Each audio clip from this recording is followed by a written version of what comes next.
Donc, moi-même, Isabelle Ravoisier, donc Terre Idéale, François Boléa, notre écologue chez Terre Idéale, Aurélien Mondon, qui était le conducteur de travaux sur le chantier, Nadia Herbetot, qui est en retard parce qu'elle a eu un petit problème de transport en commun, qui est du cabinet ILEX, le paysagiste qui a conçu le projet, et puis Philippe Gaudiez, qui est de chez Cap Vert et qui a fait toute la maîtrise d'œuvre de cette opération. Je vais donc laisser la parole à Aurélien Mondon. Alors du coup, nous allons vous présenter le chantier du Pré-Gaudry et vous présenter en quoi ce chantier est un chantier à visée régénérative.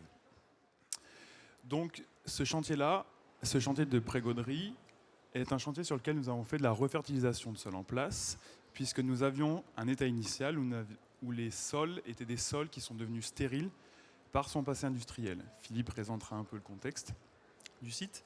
Et ce sol-là, nous avons décidé de le restaurer, refertiliser avec des techniques mixtes que nous allons vous présenter dans les slides suivantes, à savoir le criblage et concassage pour éliminer les espèces exotiques envahissantes. Nous avions un problème de renouée du Japon. L'amendement des terres, des matériaux que nous avons extraits et un ensemencement vert des andins mis en place. La biodynamisation par inoculation de bactéries et la mise en place de lombriques pour réenclencher un processus de pédogénèse du sol et la mise en œuvre d'une trame brune continue et d'un arrosage par submersion. Philippe, du coup, je te laisse Oui, donc je vais vous présenter rapidement le contexte. On est sur un ancien site industriel des câbles Nexans. Donc on a un sol, ancienne usine qui a arrêté son activité dans les années 80 ou 90, je pense. Et donc c'est une friche industrielle qui fait 8,5 hectares. On le voit dans le contexte, on s'inscrit dans la ZAC des Girondins, ça rentre dans un grand plan guide d'aménagement et il est lié à un espace qui a déjà été initié, qui est l'allée de Fontenay. Et la commande était de réaménager ce site puisqu'on allait avoir un certain nombre d'équipements qui allaient se construire, dont le collège et l'EM Lyon.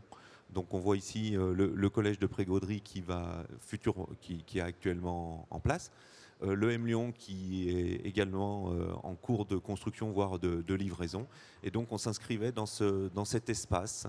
La commande, c'était rétablir des flux, continuer la trame verte de l'allée de Fontenay et s'inscrire dans le parc également du jardin de l'EM.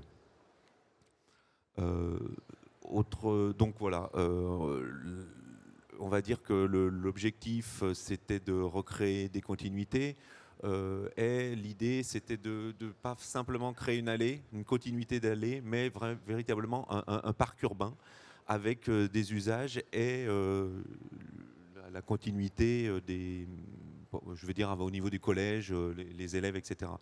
Donc voilà le site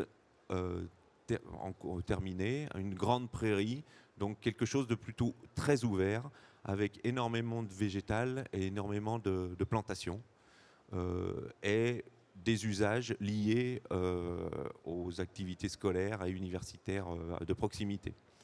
Là, on voit le site au bout été 2023. C'est des plantations qui ont été faites en saison 2021-2022. Donc là, on est sur 2 cycles de végétation. Voilà.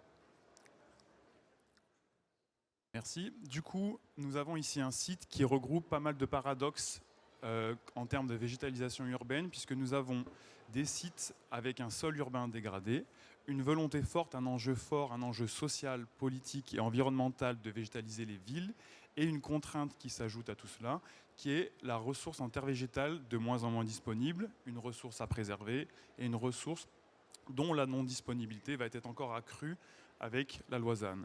Donc avec tout ce contexte et ces contraintes, l'idée a été pour la maîtrise d'ouvrage, maîtrise d'œuvre et nous, entreprises, de réfléchir à comment nous pouvions réutiliser les sols en place grâce à l'ingénierie pédologique et la restauration écologique pour éviter des apports externes en terre végétale. Donc nous avions un contexte, comme je vous l'ai dit, de sol dégradé auquel il faut ajouter la présence de renouée du Japon. Donc on aurait pu faire comme on fait habituellement, externaliser ce traitement et envoyer énormément de camions en décharge et ramener des camions en terre végétale. Ici, l'idée était de traiter mécaniquement la renouée du Japon sur site en amenant les machines qui font ce procédé, en faisant donc le procédé de criblage et de concassage des terres, en réduisant la fraction des rhizomes de renouée à moins d'1 centimètre. C'est les préconisations du CEREMA. Et ces terres-là, du coup, ces matériaux terreux qui étaient en profondeur ont pu être remis entre guillemets à la surface, que nous avons réamendé, nous avons fait des ensemencements temporaires, donc le temps de maturation sur les andins, et réalisé un suivi pendant plusieurs années, pendant plusieurs mois pendant le processus de refertilisation pour voir où cela nous menait. Et nous avons également, chose importante, réalisé différents apports de compost, des fractions différentes et de la maturité du compost différent en fonction des utilisations que nous allions faire. On a réfléchi sur quel substrat, quelle épaisseur et quelle composition si nous étions sur du gazon, sur du massif, dans des massifs, pardon, ou dans des fosses pour des arbres. Donc la renouée du Japon, Aurélien en a parlé tout à l'heure, donc c'est une espèce exotique envahissante, hein, c'est une des plus problématiques espèces exotiques envahissantes auxquelles on a affaire. C'est une espèce qui a été introduite à des fins ornementales au 19e siècle et qui s'est développée à la faveur justement des mouvements de terrassement. Donc plus en fait on brasse la terre, plus on la transporte, plus on diffuse cette plante. Et effectivement, assez classiquement, les terres où il y a de la renouée sont exportées dans des coins où on ne sait pas trop, et en fait on contribue aussi à la dispersion de cette plante avec ce type de procédé. Donc voilà, donc c'est une plante qui se disperse essentiellement avec ses rhizomes, qui ne fait pas de graines, hein, qui est stérile en Europe, on va dire. Du coup, l'idée c'était effectivement de concasser ces rhizomes en des fragments très fins, donc voilà, autour de 1 cm, et on sait que autour de 1 cm, les renouées ne reprennent pas. Voilà. Donc ça a permis de conserver le substrat en place, et ça n'a pas été la présence de renouée qui est effectivement un obstacle dans pas mal de chantiers ici. C'est ce qui nous a motivé aussi pour dire essayons de trouver aussi une solution parce que c'est des caractéristiques de chantier qu'on retrouve pas mal ailleurs sur nos autres chantiers. On a économisé sur ce projet plus de 3000 m3 de terre végétale. C'est 3000 m3 que nous n'avons pas apportés, qui n'ont pas été terrassés, qui n'ont pas été décapés. Donc c'est des quantités de camions qui sont quand même astronomiques. C'est plus de 300 camions, donc des trajets qui sont pour les urbains, pour l'environnement, qui sont quand même des réductions qui sont non négligeables. Voilà, et dans un contexte très urbain, donc c'est autant de circulation en moins dans un contexte urbain. Voilà. Donc l'autre caractéristique de ce chantier, ça a été l'inoculation de vers de terre. Comme le disait Aurélien tout à l'heure, on a affaire à des sols qui ont été purement industriels. Il faut imaginer qu'à la base, c'était quand même une dalle de béton, cet espace-là.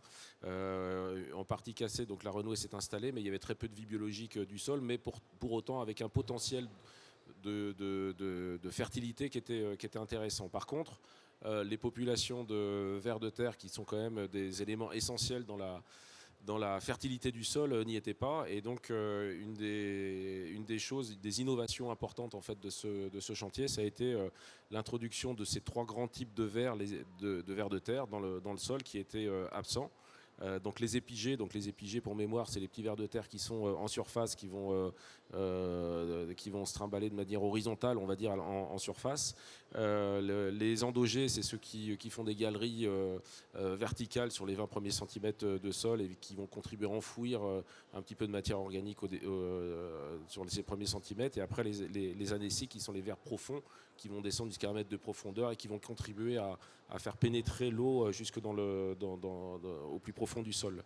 L'idée, c'est il y a une dimension un peu d'étude scientifique aussi là-dessus, puisque l'INRA est un de nos partenaires en fait dans ce domaine-là, pour étudier la dispersion, la capacité de reproduction de ces vers de terre, et en fait la configuration en fait de cet espace vert était intéressante parce que justement elle isole des petits carrés d'espace vert, et qui nous ont permis de mettre tantôt uniquement des épigées, tantôt des épigées des anéciques, des épigées des anéciques des endogées, etc. Et plus de témoins pour voir la dispersion. Est-ce qu'il faut mettre à chaque fois ces 3 vers de terre ou est-ce qu'on peut se contenter d'en mettre qu'une espèce ou 2? Voilà. Et donc ça, c'est toutes les études que l'INRA va nous fournir progressivement, en fait, puisque la période d'étude de l'INRA va être de 3 ans environ. Voilà.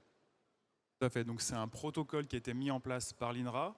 On voit la répétition en fait de 3 modalités. Donc l'idée, c'est d'avoir 3 fois la répétition des 3 modalités, donc des types de verres, pour qu'on ait une répétabilité des modalités et qu'on puisse vraiment avoir un résultat qui soit le plus scientifique possible et qu'on n'ait pas des effets de parcelles qui puissent corriger les quantités de population ou de qualité. Et pour nous, c'est de disposer d'un modèle qui nous permettra ensuite de faire des recommandations sur d'autres chantiers, quoi. Le modèle aussi permet de voir si les vers mutent d'une parcelle à une autre et de voir comment les transferts peuvent se faire. Et ça, c'est aussi très intéressant. Ensuite, autre procédé que nous avons mis en place pour la régénération du sol, c'est donc le procédé avec Synovège, qui est un procédé d'inoculation de bactéries. Donc en fait, ce procédé-là a pour but, entre guillemets, de réintroduire les bactéries déjà présentes dans le sol. Plutôt que d'apporter des champignons ou des bactéries exogènes, ici on travaille avec la pédofaune, la faune du sol.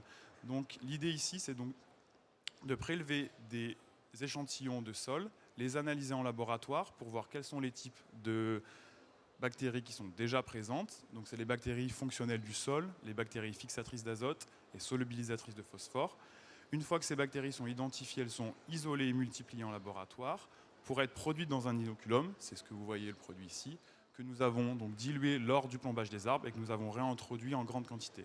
Et là aussi, on a un suivi sur les populations donc bactériennes et une flore fongique. Et toujours dans la continuité de cette fertilisation des sols, une réflexion, elle a été menée tout naturellement au niveau de la gestion des eaux, qui est pour une composante indispensable et nécessaire au développement des végétaux. Donc le but ici, on a une gestion, comme la plupart des cas, une gestion d'eau pluviale à la parcelle, mais l'objectif était que l'ensemble des eaux de ruissellement puissent profiter, soient bénéfiques à l'ensemble des végétaux. Donc on a multiplié les techniques pour infiltrer le maximum d'eau et que cette infiltration ne soit pas dans des stockages ou des bassins, mais puisse être bénéfique aux arbres. Donc le long des voiries, on a fait ce qu'on appelle des fosses de Stockholm. C'est ni plus ni moins que infiltrer les eaux dans les mélanges terre-pierre des arbres pour que l'arbre puisse utiliser cette eau et que cette eau soit bénéfique, et associé également à des puits d'infiltration et d'aération pour qu'on ait des sols qui respirent. Donc au niveau, c'était une première technique.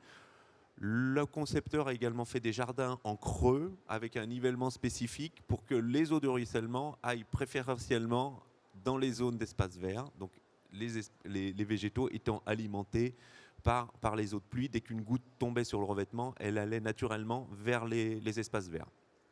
Associé à ça, on a créé un système plus artificiel, on va dire, mais indispensable, qui est l'arrosage par submersion des massifs. On a des massifs en creux, on a équipé ces massifs de bouches de lavage et ponctuellement, lors de gros épisodes de sécheresse, on est en capacité d'amener une grande quantité d'eau pour, on va dire, reconstituer une pluie d'orage pour bien que les sols soient bassinés. Donc c'est indispensable et cette technique, on peut soit la déclencher manuellement, soit elle est rattachée à un système de gestion automatique de la métropole de Lyon. Tout en lien avec des sondes qui permettent de dire si et on a des sondes la sonde tensiométrique qui nous permet également de suivre l'humidité du sol et de déclencher justement ces bassinages éventuels. On va de plus en plus vers des épisodes de sécheresse caniculaire très importants, donc on pensait que évitons d'arroser de la surface pour que le développement racinaire ne soit qu'en surface et plombons régulièrement les arbres ou arrosons en profondeur les végétaux et les tiges. Ce projet régénératif, il a pu être mis en place. Il y a un certain nombre de traductions opérationnelles qui sont indispensables et qu'il faut réfléchir dès le démarrage des études. Tout d'abord, c'est vraiment une démarche commune de l'ensemble des acteurs. Ensemble des acteurs, la maîtrise d'ouvrage, la maîtrise d'œuvre, les entreprises, les services gestionnaires, l'expert. C'est vraiment, si un des maillons est défaillant ou ne rentre pas dans le jeu, ça devient très compliqué, ça ne marche pas. Donc j'ai mis ce point en premier parce que pour nous c'est primordial. Si on n'a pas une réelle volonté dès les études et en phase opérationnelle d'initier un cycle vertueux de production de terre ou de développement des végétaux, c'est indispensable. Associé à ça, il faut bien sûr de l'espace et du temps. Vous l'avez compris, la maturation et la mise en place d'andins de terres fertilisées nécessite de la place et nécessite aussi du temps. Il faut plus de 6 mois, 1 an, 2 ans de maturation des terres. Donc c'est également un élément primordial. On pourrait externaliser ces terres sur d'autres plateformes du chantier et les faire rentrer, mais on perd tout le bénéfice bilan carbone du qu'on peut bilan avoir carbone. de ne pas à faire circuler des camions d'un sens et d'un autre. Voilà. Donc dans le cas présent, on a jonglé sur des phasages. Terridal a pu trouver des plateformes attenantes au chantier pour justement créer ces andins. Créer des andins, c'est bien, il faut qu'on ait la ressource. L'avantage de ce site, c'est qu'on avait un site industriel qui était stérile, mais qui était protégé par un ancien bâtiment industriel. Donc, sous la dalle de béton, on avait certes des sols stériles, mais qui n'étaient pas pollués et qui n'étaient pas qu'on pouvait prélever. On n'avait pas de problématique de réseau de prélèvement. Et en plus, on avait des matériaux qui étaient de surface plutôt, donc accessibles pour un plan de fertilisation. Donc la disponibilité, et puis bien sûr ces matériaux ont été analysés pour connaître leurs caractéristiques agronomiques de départ en vue de définir le plan de fertilisation, que ce soit le compost, comme Aurélien en a parlé, la bactério et le lombricompostage. Je tiens à dire, le lombricompostage c'est assez pionnier. Pour moi, il n'y a pas d'autres exemples à ce jour sur l'utilisation de lombric dans un plan de fertilisation. En espace vert, ouais. En espace vert. Et ensuite, on parle du modèle économique, bien sûr. Dans le cas présent, on était plutôt à l'économie puisqu'on a pu traiter des renouées sur site. Donc on a fait une grosse économie de transport et de traitement externe et qui a pu absorber le surcoût de la fertilisation. Donc voilà, on est plutôt sur un modèle vertueux, également économique. Mais c'est la caractéristique, la concordance des planètes, l'alignement des planètes vis-à-vis aussi des matériaux et du traitement de la renouée du Japon. Puisqu'on a récupéré 3000 m3 de terre. Les matériaux issus du concassage et du criblage, on les a réinjectés dans les terres végétales. Et l'autre point, on a quand même introduit, je crois, plus de 100 kg de vers de terre. Voilà. Je crois que c'est plus de 200, 250 même, je crois. Tous les vers de terre, on est autour de ces quantités. Donc voilà pour la partie technique. Et voilà, donc ce projet, quand nous, en Terridal, en tout cas, on a répondu à cet appel d'offres, on s'est dit, waouh, il y a une opportunité de pouvoir mettre en exergue notre ADN. Et notre ADN, aujourd'hui, on a un cap 2030 qui est régénératif et puis un gain en bilan carbone. Et on a eu la chance donc de le gagner et de travailler vraiment avec une équipe ILEX, Cap Vert, le Grand Lyon et puis des partenaires comme Terrestris et Ninra qui ont permis, parce qu'on était vraiment tous convaincus et on a tous travaillé main dans la main pour que ce projet réussisse. Et aujourd'hui, on est vraiment en adéquation avec tout ça. On espère aller plus loin. Ce qui est dommageable en fait aujourd'hui, c'est que c'est le premier projet de ce type et il n'y en a pas d'autres. Alors il a déjà 2 ans, un peu plus même. Et le Grand Lyon et les autres donneurs d'ordre aujourd'hui, je ne sais pas s'il y en a qui sont là en tout cas, c'est des projets d'avenir et c'est dommage qu'il n'y ait pas d'autres opportunités comme celle-ci parce que aujourd'hui, vous pouvez savoir, voilà, le pré-Gaudry et l'illustration des visées régénératives et les limites planétaires je ne sais pas si vous les connaissez toutes, il y en a 9. Aujourd'hui, depuis le mois de septembre, la 6e est rentrée dans celles qui sont dépassées. Et je vais vous les énumérer. Hein. Donc il y en a une que vous connaissez tous, c'est le réchauffement climatique. Et on met tout sur le dos du réchauffement climatique, mais il n'y a pas que le réchauffement climatique. Il y a aussi l'érosion de la biodiversité, qui est différent du réchauffement climatique, mais qui en est liée. Et elles sont toutes liées, en fait. Les perturbations du cycle de l'azote et du phosphore, qui sont essentielles à la vie sur Terre, mais quand elles sont en excès, elles ne sont pas bonnes, et qui sont liées à l'élevage, etc., et qui du coup vont polluer nos eaux. Et la 6e qui vient de rentrer dedans, c'est le cycle de l'eau douce. Donc c'est une ressource qui est nécessaire aussi à la vie de l'ensemble du monde vivant. Et l'introduction aussi d'entités nouvelles dans la biosphère. Donc les entités nouvelles, on peut dire que des OGM en sont plus ou moins. Et donc ils vont, eux, avoir un impact sur la biodiversité et l'ensemble de tous ces éléments-là. Une confirmation qui a eu lieu et qui fait partie des informations d'aujourd'hui, 2023 est l'année la plus chaude depuis qu'on fait des références sur les températures. Et c'est sur 6 mois de l'année que ces réchauffements ont lieu et sont les plus élevés. Je ne sais pas si vous savez quelle était la température lors de la sécheresse de 1976. On disait qu'on avait très chaud. Enfin, pour certains, ils n'étaient pas encore là, mais pour ceux qui étaient là, cet été, quand on a parlé de sécheresse et de chaleur, il faisait 42 degrés. En 1976, vous savez, d'après vous, quelle était la température ? 10 degrés de moins, c'est ça, 32 degrés. Et on disait qu'on avait très chaud. Et donc, si on prend que ce réchauffement climatique est exponentiel, on peut imaginer qu'on divise le temps par 2, dans 25 ans, il fera peut-être 10 degrés de plus. Et 52 degrés, je ne sais pas si vous arriverez vous à vivre. En tout cas, moi, je sais que j'aurais vraiment du mal. Et donc, on a des tas de choses à faire tous ensemble. On a de la chance d'avoir dans un métier du paysage où on va pouvoir réintroduire la nature dans la ville. Et tous nos donneurs d'ordre sont importants pour ça, pour nous accompagner là-dessus.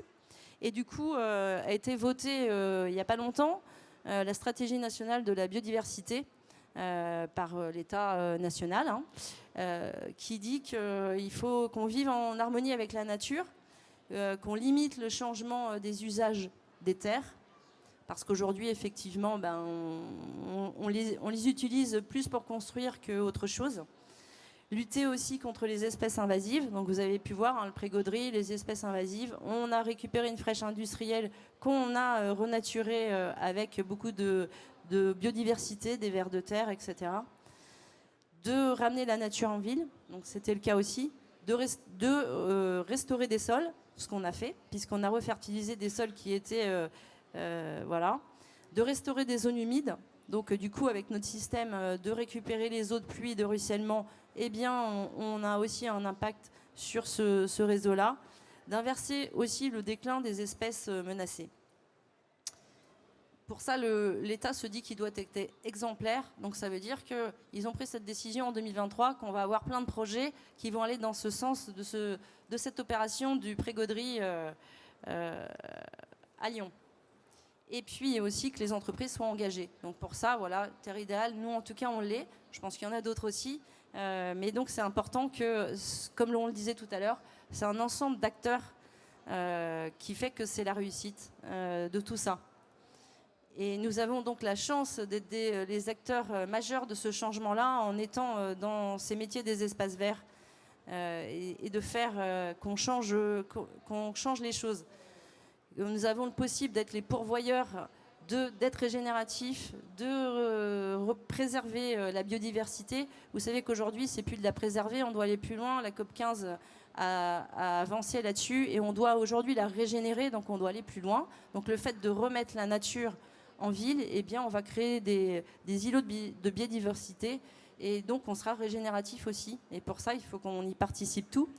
La frugalité des projets, l'économie circulaire, le réemploi, tous ces moyens-là, c'est des leviers justement pour aller dans le sens de limiter tous les impacts qui ont impacté ces limites planétaires, créer des milieux propices au développement de la biodiversité. Et la biodiversité, elle est essentielle à la vie, et la nôtre principalement, mais de tout le monde animal.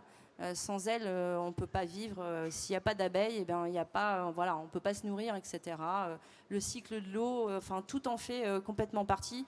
Et donc, c'est vraiment important qu'on en prenne conscience.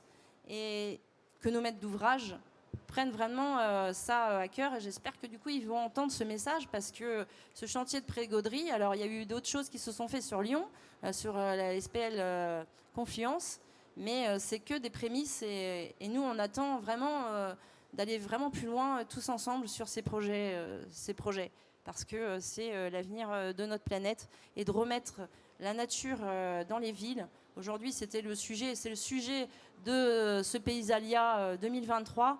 Et donc, voilà, j'espère que du coup, ça va être entendu. Je vous remercie pour ça. Juste Isabelle, une petite précision. À 40 degrés, on arrive encore à faire pousser des arbres en ville. À 50, on ne pourra plus le faire. Voilà. Donc, du coup, c'est aussi ouvert. Donc, si vous avez des questions, n'hésitez pas. On vient vous amener un micro. Et puis, si quelqu'un a des questions sur le chantier, la technique, les vers de terre...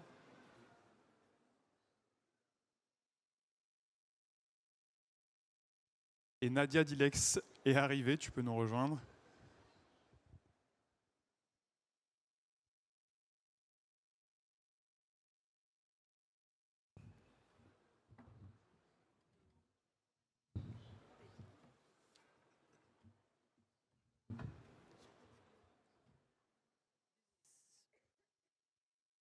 Allô, ouais, bon.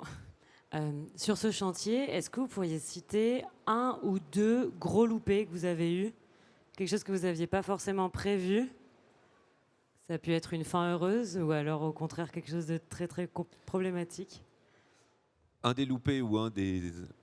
Voilà, c'est qu'on devait disposer de surface pour mettre les andins, et que le phasage des opérations immobilières à proximité ne l'ont pas permis. Donc il a fallu trouver un plan B. Et donc dans ce cas-là, quand on parle de vraiment projet commun et volonté commune, Terre Idéal a dû trouver une plateforme à proximité de chez Bouygues, je crois, qu'elle a louée attenante au chantier pour pouvoir mettre en place ces andins. Ça, c'était déjà un petit couac dans notre organisation.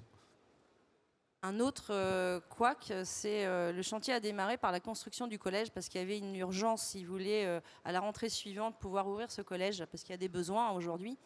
Et en fait, les entreprises qui de VRD, sans les nommer, de bâtiments, sont moins précautionneuses et connaissent pas non plus forcément le monde végétal, et notamment la renouée du Japon. Et donc, ils ont roulé dessus. Et le fait de rouler dessus et de l'amener ailleurs, ça peut la développer ailleurs. Donc, voilà. Deux points qui ont pu être négatifs. Pour autant, on n'a pas lié à ça. On a mis des choses en place. Mais a priori, on nous fait signe comme quoi la séance est terminée. Donc, on vous remercie. Si vous voulez passer voir Terre Idéal, on est sur le stand de J126, Hall 4.